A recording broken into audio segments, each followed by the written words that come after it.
All right, we're gonna be moving into the inchworm. So now with the inchworm, you're gonna need your Swiss ball and a wall. There's gonna be two versions of this. They are performed the same way as far as which parts of the body are initiating the movement. The only difference is gonna be the foot placement.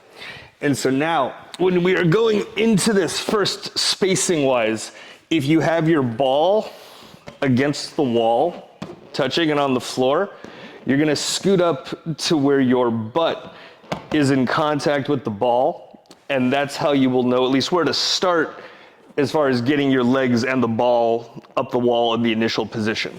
So I have my ball on the floor against the wall, and I'm just gonna scoot up until my butt is up against it. Okay, I should be able to rest here comfortably. This is also a great low back decompression if you just wanna lay here.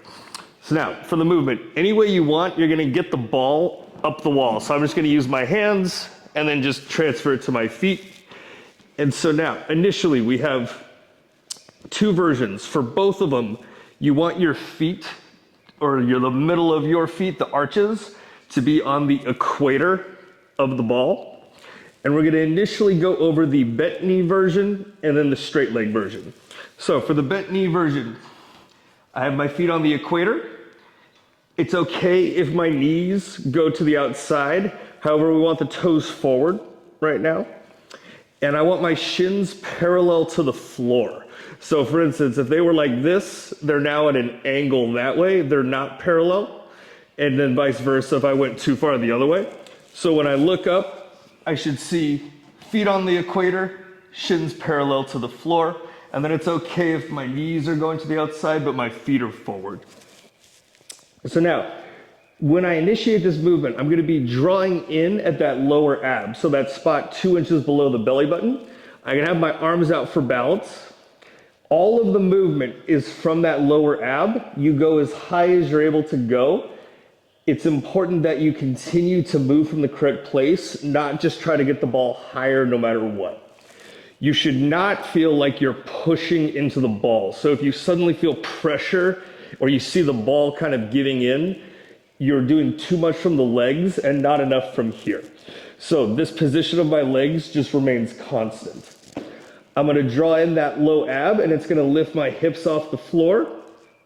And you can see all of this is still in the same position. As I keep drawing that in, I will keep going up the wall. And ultimately, we're trying to end up to where we're at our neck. When we go back down, you go back down one at a time as well. So I'm going down one vertebrae at a time, trying to keep my shins still parallel to the floor until I'm at the bottom. So drawing in at the low ab, keeping the legs where they are, not pushing into the ball, up as high as it'll go, and then back down in the reverse, putting the vertebrae down one at a time. That's our bent leg version. Our straight leg version is where you're just gonna have your legs together in the very middle of the ball, in terms of middle of the equator and also middle of your vertical axis. And then depending on your flexibility, you may be able to scoot up. So I'm gonna try and scoot up a little bit. The end goal for this one is to sort of start with your legs completely vertical, so like a 90-degree angle from your torso where you're lying down to your feet above you, and you want to just be right smack dab in the middle of the ball.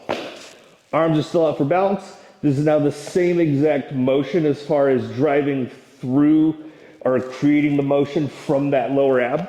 So now I just have my leg straight version. Feet are just relaxed and comfortable. Whatever that is for me, they're just relaxed. So I'm drawing in at the low ab, and I'm just drawing up until we're at the top, and I'm putting it down one at a time as well. Drawing in, reaching up, trying to not push into the ball, into the wall. Everything just moving up. And that's gonna be our inchworm.